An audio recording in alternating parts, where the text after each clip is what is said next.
It's time for another Dice Tower review with Z. Garcia.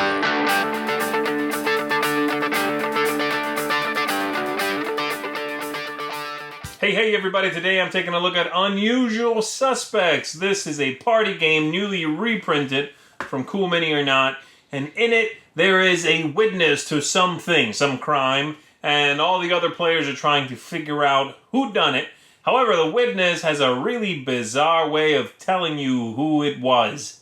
Let me show you how the game works, then we'll come back and I'll tell you what I think of it, and we're going to compare it a little bit to the previous version of Unusual Suspects as well. Here we go.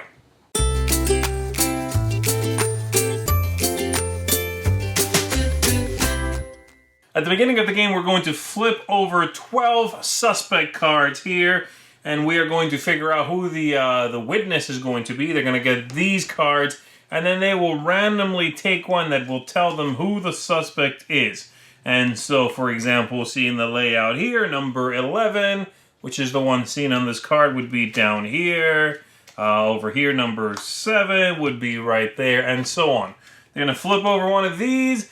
They would keep that secret, and then the game is on. You are trying to get the lowest possible investigation time. And for every person, every suspect that is eliminated, you multiply that times the round in which you did it. That gives you a time. And so as you can see, the longer you take to eliminate suspects, the more time you'll be spending on this investigation. All right, trying to get the lowest possible score. And of course, the game is completely cooperative.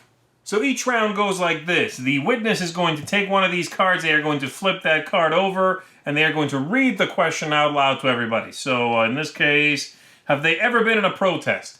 And then they would use these two cards up here to say, yes, they've been in a protest, or no, they have not been in a protest, okay? And so they will not speak so that they don't give any clues with their voice, but they could do something like this, which they're saying, yes, the suspect, which they picked from these cards earlier, has been in a protest, okay? And then everybody else is going to discuss and eliminate some of the possibilities here for suspects.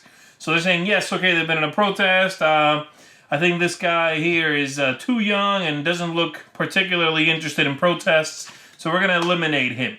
And so on. You can eliminate as many as you want to. Once that's done, then the witness is going to tell you, yes, you're good so far, or whoops, you guys have lost, okay? And so if everything's good, let's say you've eliminated, let's take a few out here, okay? So 3, let's say we eliminated 3, you'd go over here. 1 times 3, you've spent 3 time units on this. And we go to the next question. They flip this over, take this back. This one says, do they use public transportation? Okay, this player's going to say, no, they do not use public transportation. So you must eliminate, as a team, the ones that do use public transportation.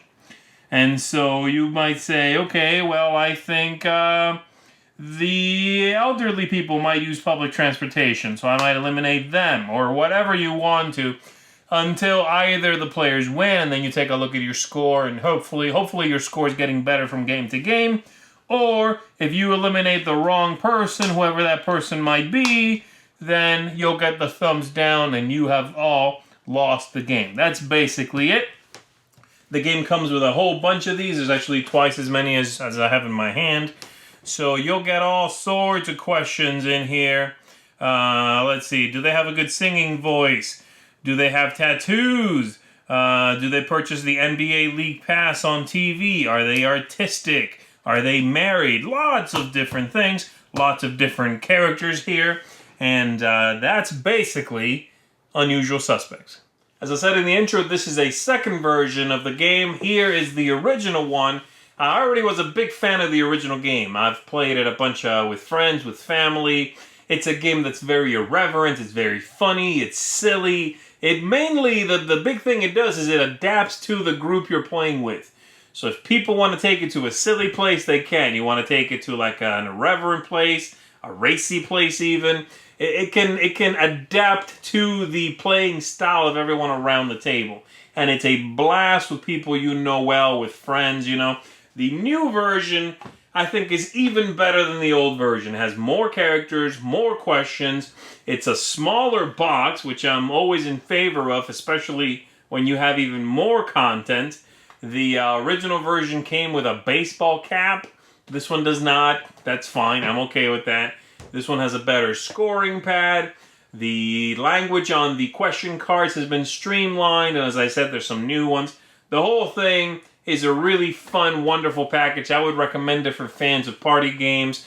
If you like games that are happening among the people and not so much on the table, then I think you're going to get a kick out of this one. It's that kind of game that you are going to enjoy spending time with the people you are sitting with. Unusual Suspects is going to give you that, and is going to give you that in spades. So, 2 thumbs up from me. Definitely check this one out. Unusual Suspects, a great party game, and I think one of my favorite party games in the last few years.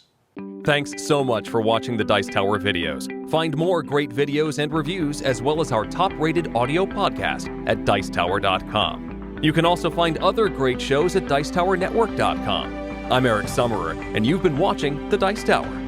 The Dice Tower is sponsored by Cool Stuff Inc., where you can find great games for great prices. Cool stuff in stock. Check them out at CoolStuffInc.com.